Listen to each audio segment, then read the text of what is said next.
afraid. No, I won't be afraid. Just as long as you stand by me. Honor the legacy of Dr. King and stand together in solidarity with our brothers and sisters across the country.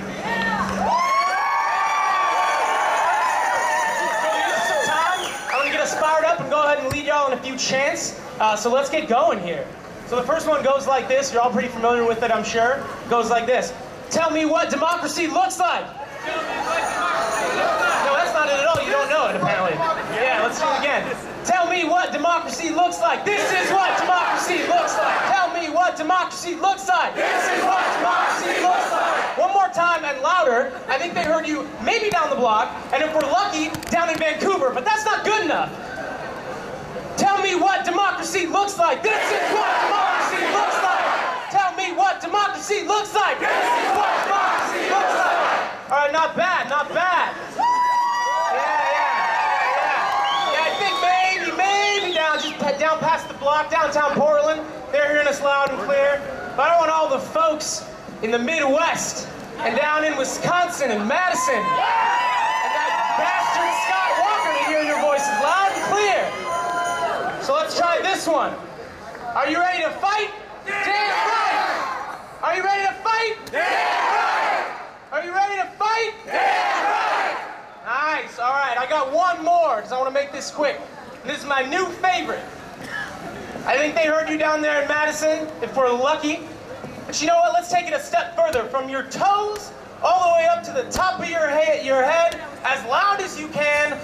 Let's hear all those folks in Washington, D.C. Let's see if we can shake them up a little bit with this last one. It goes like this. We are union! We are union! We are union! We are union! We are union! We are union! One more time, and just to correct you in case you're doing it wrong, it's we are union, we are one. So let's get it right a couple more times. We are union! We are one! We are union! We are one! Round of applause for y'all, you're beautiful! Thanks for being here, enjoy the rally. How about a hand for Chris, ladies and gentlemen? Come on! AM 620, KPOJ. Portland's progressive talk. And how about a big hand also for our musical entertainment tonight? Please give them a round of applause, if you will. That's George Mitchell and Marilyn Keller. Give it up for Marilyn and George. And I want to take a moment, because I see him in the crowd, to honor and tip my hat to my state representative, Lou Frederick, ladies and gentlemen.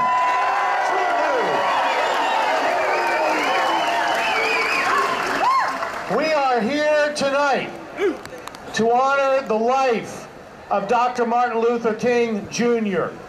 43 years ago in Memphis, Tennessee, Dr. King was assassinated. He went to Memphis and returned to Memphis because he believed in the dignity of work, and he believed in a dream for all of us. He not only worked for social justice, but for economic justice.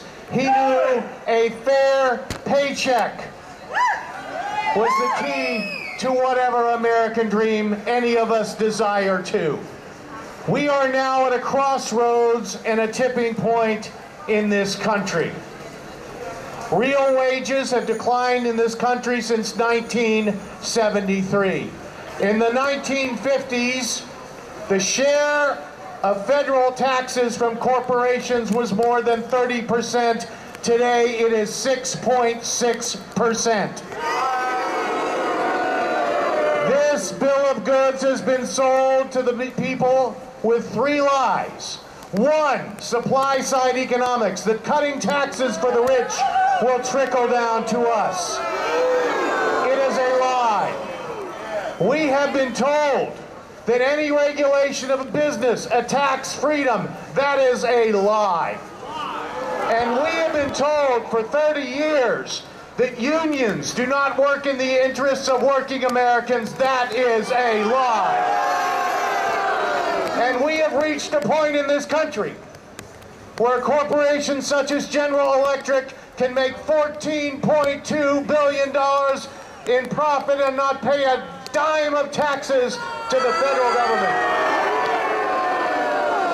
In fact, they got a $3.2 billion tax credit, and in addition, they laid off American workers in 2010. That is immoral.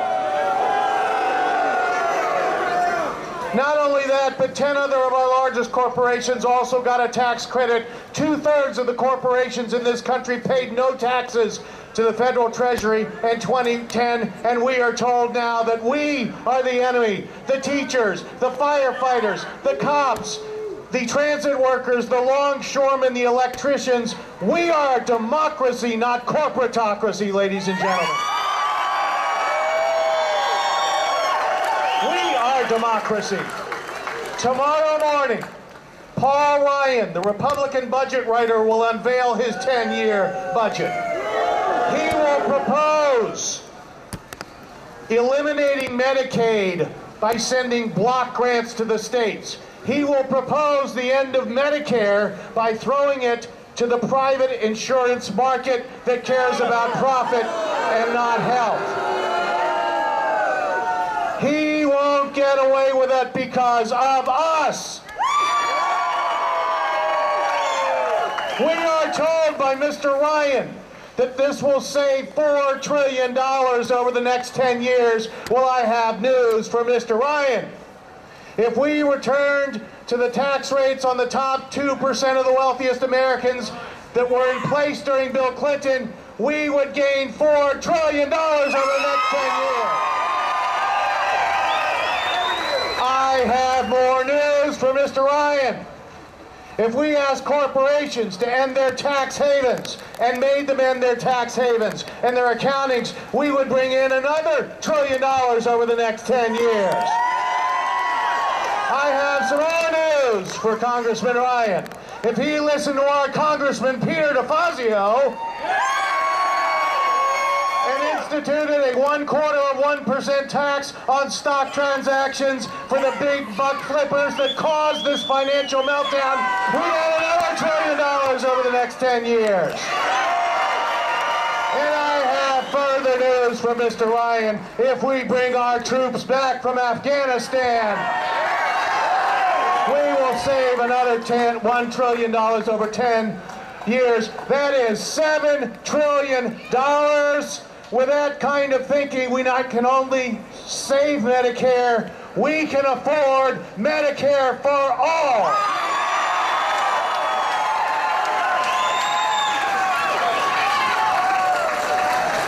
And I have news for all the Paul Ryans out there. Today, in Washington, D.C., 2,000 people marched on the Coke Industry Building in Washington, D.C. They locked their doors and they didn't come out, but we know who they are. And we know what they do, and America is standing with us. When I started in comedy in 1980, the Koch brothers were Jim and John Belushi. We have had enough of the corporatocracy. And in the state of Wisconsin, where tens of thousands of people stood out in the cold to demand human dignity, as Martin Luther King Jr. did, we are going to recall enough Republican state senators to take back the upper chamber in Madison. When Governor Scott Walker is eligible for recall, he will be recalled by the people of Wisconsin.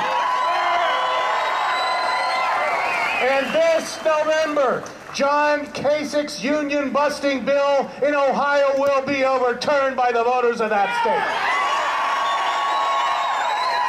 And in 2012, I have news for all the Republicans. We will be there at the polls. Union workers and African Americans and gay Americans and Hispanic Americans and teachers and cops and firefighters and transit workers and electricians and Republicans who have some sense of what's been done to their once great party and independents, and we will teach those Republicans this lesson once for all, that the Constitution of the United States does not begin with the words, "We the corporations." It begins with the words, "We the people."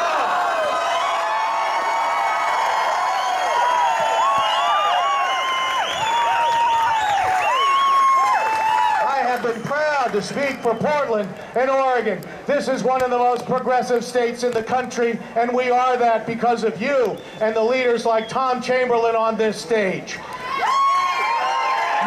Stand out in the rain today to proclaim as loudly as possible that we are Oregon and we are this country. Are you ready for a great rally?